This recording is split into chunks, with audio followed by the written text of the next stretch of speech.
আশা রসুল আমার প্রেম বিরাগের গুণ আলোচনা রসুল আমার কাজে কর্মের হলো প্রেরণা। আলহামদুলিল্লাহ, শুরুতে শুকরিয়া আদায় করছি মহান মহিমের দরবারে, যিনি আমাদের বরকতপূর্ণময় মাসে সিরাতুন নবী সাল্লাল্লাহু আলাইহি ওয়াসাল্লাম তার জীবনী থেকে পুরো মাসব্যাপী সারা বাংলাদেশ তথা সারা পৃথিবীতে আলোচনা হচ্ছে। সেই ধারাবাহিকতায় আজকে আমরা মহাগল্প দেব মসজিদে নবীজির জীবনী শোনার জন্য আয়োজন করেছি। যারা যারা আমরা আসতে পেরেছি এবং যারা যারা আসতে পারেনি তাদের বড়ই বদনসিব। যারা যারা আমরা আসতে পেরেছি, মসজিদে আসতে পেরেছি, কিছু কথা শুনতে পারছি বা বলতে পারছি, যে রব্বুল আলামিন আমাদেরকে এই সুযোগ করে দিল, তার দেওয়া জবান দিয়ে তার কাছে শুকরিয়া আদায় করছি। সবাই বলছি আলহামদুলিল্লাহ। আপনারা মনে হয় বেঁচে আছেন নাকি? তাহলে শুকরিয়া আদায় ধীরে করবেন কেন? আল্লাহ রব্বুল আলামিন বলছেন, যারা শুকরিয়া আদায় করে তাদের নিয়ামত আমি বাড়িয়ে দিই। যে আল্লাহ আমাদের বাক স্বাধীনতা দিলেন, যে আল্লাহ আমাদের শক্তি দিলেন, সেই রব্বুল আলামিনের দরবারে শুকরিয়া আদায় করতে কোনো কৃপণতা আছে? আমরা আরো জোরে সোরে বলছি আলহামদুলিল্লাহ। লক্ষ্য করি দরুদ ও সালাম বর্ষিত হোক যিনি সরদার দু আলম, যিনি সাইয়্যিদুনা নবিয়ুনা হাবিবুনা মাওলানা মুহাম্মদ, সকলে বলছি সাল্লাল্লাহু আলাইহি ওয়াসাল্লাম। সম্মানিত হাজিরিন, আপনারা সবাই কেমন আছেন?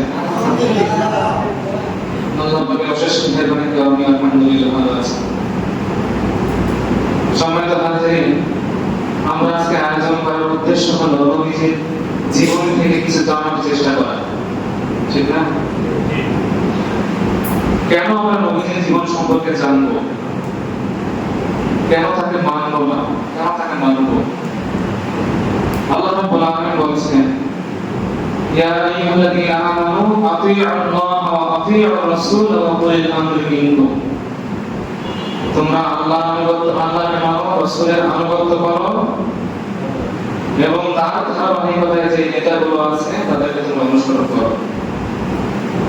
আল্লাহ রাব্বুল আলামিন প্রথমে বলছেন, ইয়া আইয়ুহাল্লাযীনা আমানু, ও ঈমানদাররা, আতিউল্লাহ, আল্লাহর আনুগত্য করো, ওয়া আতিউর রাসূল, রাসূলের আনুগত্য করো। আতিউ শব্দটা আল্লাহ শব্দের আগে ব্যবহার করেছেন, নবীজির রাসূল এই শব্দের আগেও আতিউ শব্দ ব্যবহার করেছেন। গ্রামার বলছে যে আতিউ তখনই ব্যবহার করা হয়, তার নামের সামনে ব্যবহার করা হয়, যাকে মেনে নিতে কোন রকমের প্রশ্ন কিন্তু অথবা কোনো কিছু আর বলা যাবে না। স্বতঃস্ফূর্তভাবে তিনি যা বলেছেন তাই মেনে নিতে হবে, এর নাম হলো আতিউ।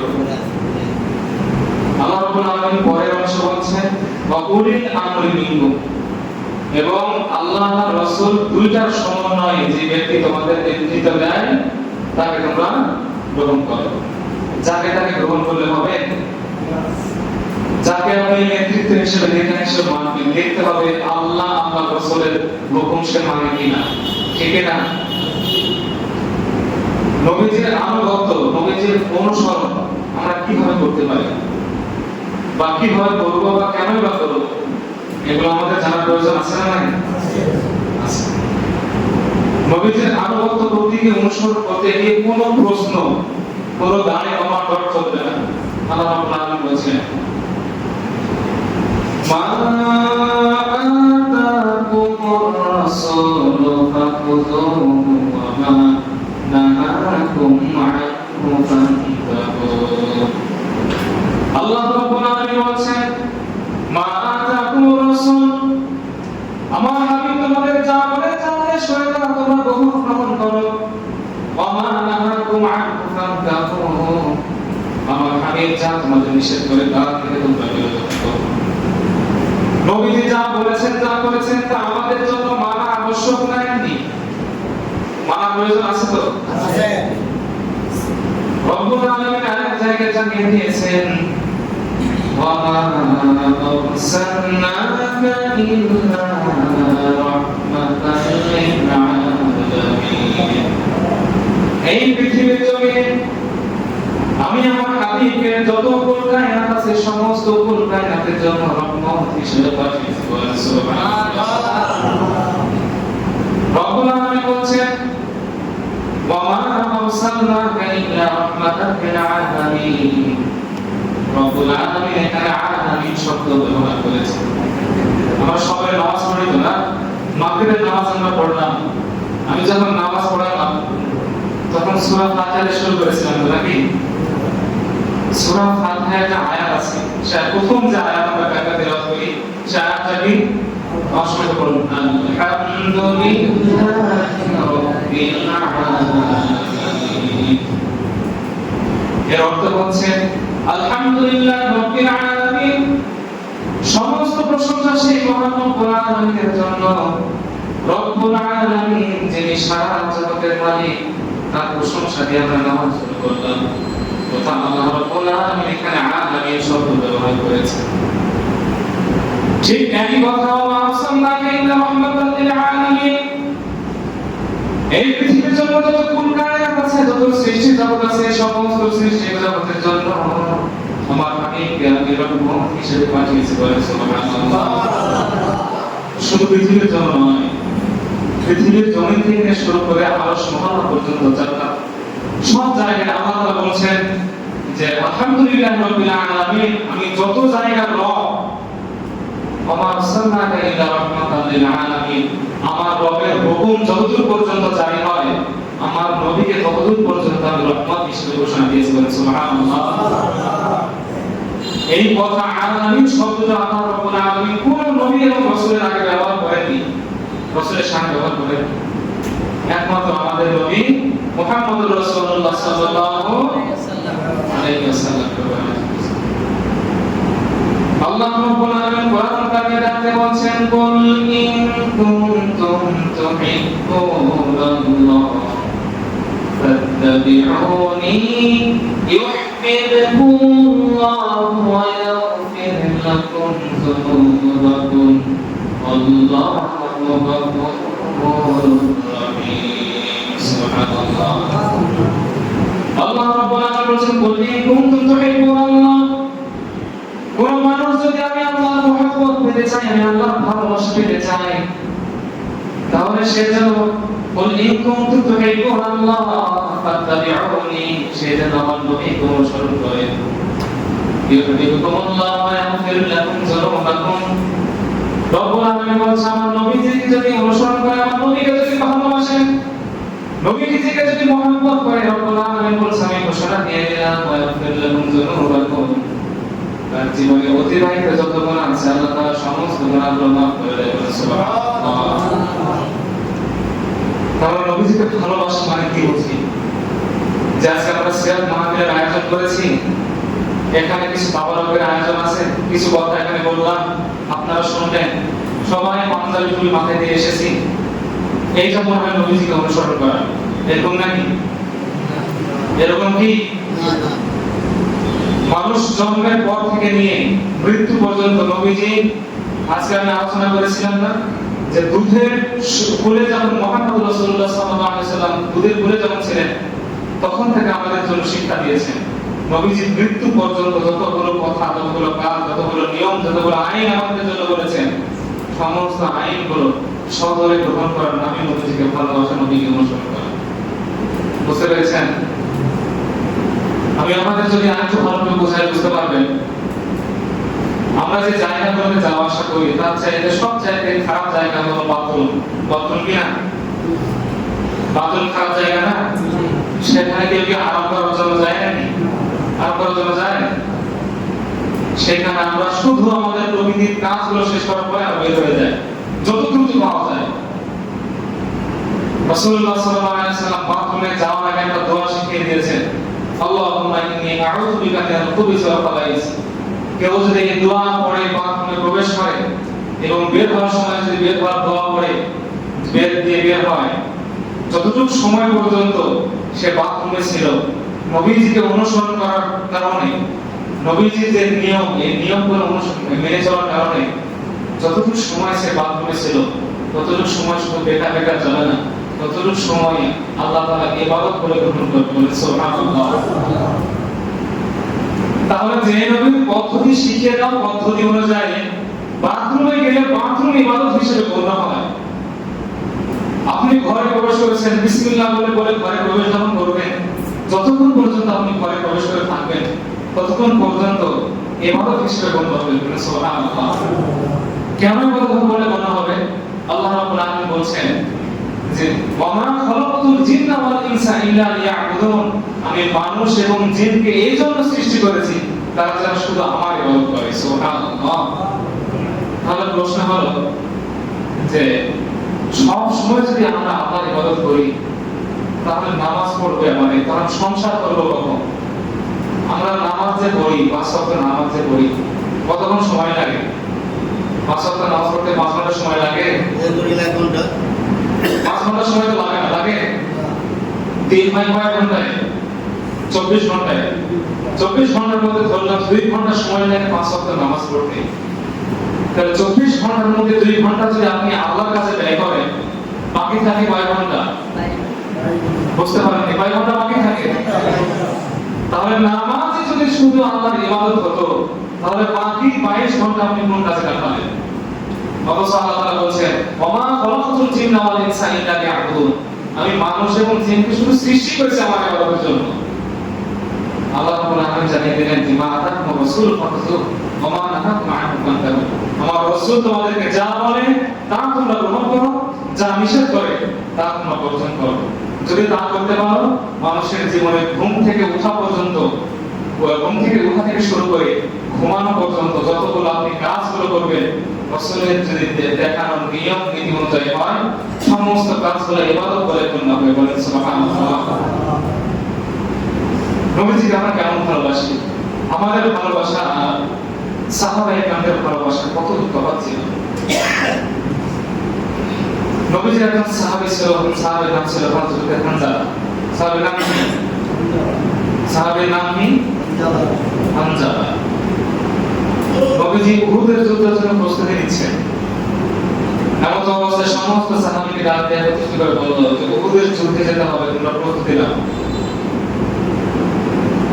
সমস্ত সাহাবীরা লাইন কেটে ফেললেন। লম্বা একটা লাইন করার পর সাহাবীরা একে একে নাম লেখায় যে উহুদের যুদ্ধে আমি অংশগ্রহণ করতে চাই। এক এক করে অনেক সাহাবী সেখানে লাইনে দাঁড়িয়ে নামগুলো নিজের নামগুলো লেখাচ্ছিলেন।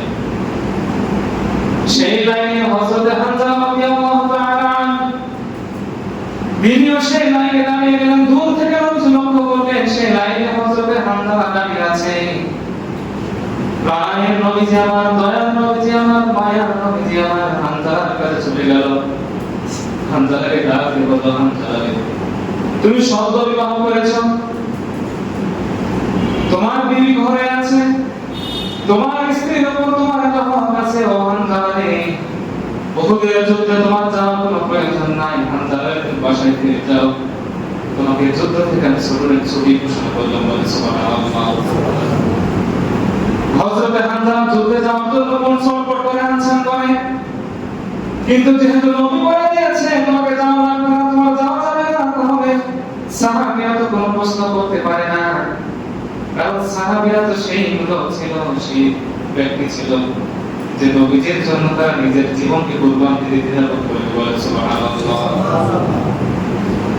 হযরত হামজা ফিরে গেল বাড়িতে।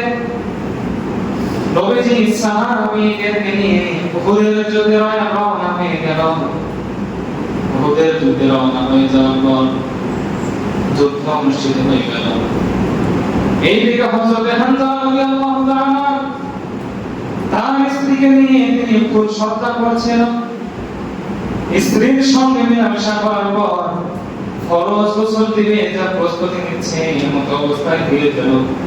চিৎকার দিয়ে বলেন, পুতিরা মুহাম্মদ, মুহাম্মদকে কে যেন মেরে ফেলেছে, মুহাম্মদ আর দুনিয়ায় নাই, মুহাম্মদ শহীদ হয়ে গেছে। বলেন সাল্লাল্লাহু। কে যেন বলিতে বলিতে ডাক দিচ্ছা বলছেন, মুহাম্মদ আর দুনিয়ায় নাই, নবীজি শহীদ হয়ে গিয়েছে, নবীজি শহীদ হয়ে গিয়েছে। এই কথা শোনার পর হযরতে হানজালা রাদিয়াল্লাহু তাআলা গোসল বা রেখে গোসলের পানিগুলো ফেলে দিয়ে ঘরে যে তরবারি ছিল তরবারি নিয়ে যুদ্ধের জন্য বের হয়ে পড়লেন।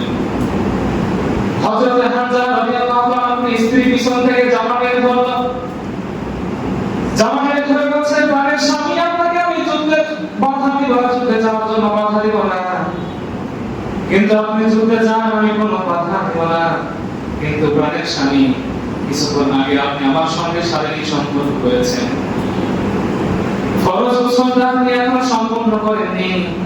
ও প্রাণের স্বামী, সাহাবীরা হয়তো কেউ জানবে না, নবীজি হয়তো জানবেন না আপনার উপর গোসল ফরজ হয়ে গেছে। আপনি যদি উহুদের ময়দানে গিয়ে শহীদ হয়ে যান, পৃথিবীর কেউ না জানলে আমি জানবো যে আপনি নাপাক অবস্থায় ছিলেন। ও আমার প্রাণের স্বামী, আপনি একটু দেরি করেন, কিছুক্ষণ সময় আমাকে দেন, আমি কুয়া থেকে পানি উঠিয়ে নিয়ে আসি, আপনি ফরজ গোসল সম্পন্ন করে আপনি উহুদের ময়দানে চলে যান, আল্লাহর রাস্তায় আপনার জীবন কুরবান করে দেন। হযরত হানজালার স্ত্রী যখন এই বলে হযরত হানজালাকে ডাক দিয়ে বলে, হানজালা ডাক দিয়ে বলে, আমার স্ত্রী শোনো, যে নবী আমাকে গোসল শিক্ষা দিয়েছে, যে নবী আমাকে পবিত্রতা হওয়ার জন্য পবিত্রতা শিক্ষা দিয়েছে, সেই নবী যদি না থাকে আমি হানজালা গোসল করার কোনো প্রয়োজন নাই। তরবারি হাতে উহুদের ময়দানে দিক দৌড়াদৌড়ি আরম্ভ করে দিল। হযরত হানজালা উহুদের ময়দানে যুদ্ধ করতে করতে একসময় শহীদ হয়ে গেল, বলে সুবহানাল্লাহ। হযরত হানজালা যখন শহীদ হয়ে যায়, কিছুক্ষণ পর উহুদের ময়দানে মুসলমানদের বিজয়, আল্লাহ বিজয়ের মালা বলে বয়ে দিল। যারা শহীদ হয়ে গেছে তাদের একটা লিস্ট করা হচ্ছিল, যতগুলো শহীদ মানুষ সেখানে ছিল, যতগুলো শহীদ সাহাবী সেখানে ছিল, নবীজি আমার বলছে সমস্ত শহীদ সাহাবীদের জায়গায় করো, শহীদের কোনো গোসলের প্রয়োজন নাই, তাদের গোসল ছাড়া দাফনের ব্যবস্থা করো, তাদের জানাজা অনুষ্ঠিত হবে। হযরত হানজালার স্ত্রী দূর থেকে ডাক দেয়, লাব্বাইক ইয়া রাসূলুল্লাহ, লাব্বাইক ইয়া রাসূলুল্লাহ, ও আল্লাহর হাবিব, আমি কিছু কথা আপনাকে বলতে চাই, এতগুলো সাহাবীর সামনে আমি বলতে পারবো না, আপনি মেহেরবানি করে যদি একটু সাইডে আসেন তাহলে আমি কথাগুলো বলতে পারতাম। নবীজি আমার সাইডে গেল। হযরত হানজালার স্ত্রী তখন ডাক দিয়ে বলে, ও ইয়া রাসূলুল্লাহ, ইয়া হাবিবাল্লাহ, আমার স্বামী যখন শুনেছিল যে আপনি পৃথিবীতে নাই, তখন পাগল পাড়া হয়ে আমার বাসর রাত থেকে আমার স্বামী চলে এসেছে, কিন্তু কিছুক্ষণ আগে আমরা মিলিত হয়েছিলাম, আমার স্বামীকে আমি বারবার করে বললাম, স্বামী আমার সঙ্গে আপনি মিলিত হয়েছেন, আপনি ফরজ গোসলটা অন্তত দিয়ে যান, কিয়ামতের দিন যখন রব্বুল আলামিন আপনাকে উঠাবে, যখন আপনি নাপাক ভাবে উঠবেন।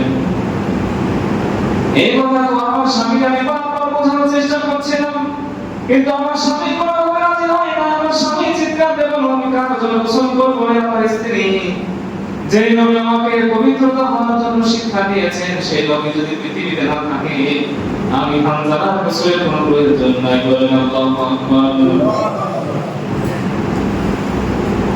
ইয়া রাসূলুল্লাহ, ইয়া হাবিবাল্লাহ, আপনার কাছে আমার আপত্তি বিনতি থাকবে, আমার আপন আবেদন থাকবে, আমার স্বামীকে আপনি বের করে আমার স্বামীকে গোসল দেওয়ার পর আপনি কাফন দাফনের ব্যবস্থা করেন। নবীজি আমার সাহাবীদেরকে ডাকতে বলল, ও সাহাবীরা, হানজালার লাশটা তোমরা খুঁজে বের করো, হানজালার লাশটা তোমরা আলাদা করো, তোমরা আলাদা করো, হানজালাকে গোসল দেওয়ার পর তারপর আমরা তাকে দাফন করব। সমস্ত সাহাবীরা হানজালার লাশ খুঁজতে আরম্ভ করলো। উহুদের ময়দানে সবার লাশ আছে, কিন্তু হানজালার লাশটা পাওয়া যায় না। সাহাবীরা খুঁজতে খুঁজতে পেরেশান, নবীজিও পেরেশান হয়ে গেল, নবীজির মনটা ভীষণ ভাবে খারাপ হয়ে গেল। হানজালার স্ত্রী চোখের পানি ফেলে দিল, যে না জানি আল্লাহ নাকি আমার স্বামীর উপর নারাজ হয়ে আছে নাকি। এই কথা যখন মনে মনে ভাবছিল, আসমান থেকে হযরত জিবরাইল আলাইহিস সালাতু ওয়াস সালাম নবীজিকে ডাকতে বলল, ইয়া রাসূলুল্লাহ, ইয়া হাবিবাল্লাহ, আপনি হানজালাকে খোঁজাখুঁজি করবেন না, আসমানের দিকে তাকিয়ে দেখুন হানজালা আসমানের উপরে বলেন সুবহানাল্লাহ। নবীজি আমার জিব্রাইল কবর নিয়ে যখন আসমানের দিকে তাকায়, আসমানের দিকে তাকিয়ে দেখে প্রথম আসমান থেকে নিয়ে দ্বিতীয় আসমান করতে করতে সপ্তম আসমানের দরজাগুলো আল্লাহ তাআলা খুলে দিয়েছে। ফেরেশতাদের যে বাইতুল্লাহ, ফেরেশতাদের যে কাবা, বাইতুল মামুর, এখানে হানজালার লাশ রেখে হযরত জিবরাইল আলাইহিস সালামের নেতৃত্বে হানজালা সেই বাইতুল মামুরে হানজালার জানাজা পড়ছে। ফেরেশতারা বলেন আল্লাহু আকবার। নবীজি আমার মিসকে একটা হাসি দিয়ে দিল, সাহাবীদেরকে ডাকতে বলল, সাহাবীরা শোনো, আমি যা দেখি তা তোমরা দেখো না, আমি যা বুঝতে পারি তা তোমরা বুঝতে পারো না। হানজালাকে আমার আল্লাহ এমন ভাবে কবর করেছে, পৃথিবীর কোনো পানি দিয়ে তাকে গোসল করায় নাই, সরাসরি জান্নাতের পানি দিয়ে তাকে গোসল করেছে। বলেন সুবহানাল্লাহ। পৃথিবীর কোনো মানুষ তাকে কোনো মানুষের তার স্পর্শ করে নাই। রব্বুল আলামিন এত খুশি হয়েছে, তার শরীর মোবারক আল্লাহ আরশ মহল্লায় উঠিয়ে নিয়েছে। জান্নাতের পানিরা ফেরেশতাদেরকে যারা হানজালার দিকে উপর রব্বুল আলামিন গোসল, ফরজ গোসল, যে গোসল ছিল সেই গোসলটা আদায় করে ফেলেছে। বলেন সুবহানাল্লাহ। কিছুক্ষণ পর দূরে দেখা গেল হযরত হানজালার লাশ পড়ে আছে। এক সাহাবী দৌড়াদৌড়ি করে কাছে গিয়ে দেখে যে হযরত হানজালার দাড়ি থেকে জান্নাতি পানি গুলো বেয়ে বেয়ে যেন উহুদের ময়দানে পড়ে। বলেন আল্লাহু আকবার। নবীজিকে ভালোবাসলে তাদের মতো ভালোবাসতে হবে, নবীজিকে অনুসরণ করলে তাদের মতো অনুসরণ করতে হবে। যখন শুনেছে যে মুহাম্মদ রাসূলুল্লাহ সাল্লাল্লাহু আলাইহি ওয়াসাল্লাম আর দুনিয়ায় নাই, তখন তিনি বলছেন যে আমার কি প্রয়োজন, গোসলের কি প্রয়োজন, যে নবী নাই গোসলের কোনো প্রয়োজন আছে? তিনি তার মন না স্থির করতে পেরে সঙ্গে সঙ্গে যুদ্ধের পথে চলে গেলেন। তিনি জানতেন, তিনি অনুধাবন করে ফেলেছিলেন হয়তো আমি আর ঘরে ফিরে আসবো না, কিন্তু নবীজির জন্য জীবন দেওয়া এক সেকেন্ড তার পিছপা হননি। আর আমরা আজকে নবীজির সুন্নাত খুঁজি, নবীজির অনুসরণ খুঁজি, আমাদের তাহলে টুপি জুব্বা দাড়ি এবং সম্মানিত হাজির, নবীজিকে যদি অনুসরণ করতে পারেন, যদি সেরকম ভাবে অনুসরণ করতে পারেন, বিশ্বাস রাখুন আল্লাহ রাব্বুল আলামিন আমাদের কখনো কাউকে বৃথা ছেড়ে দেন না।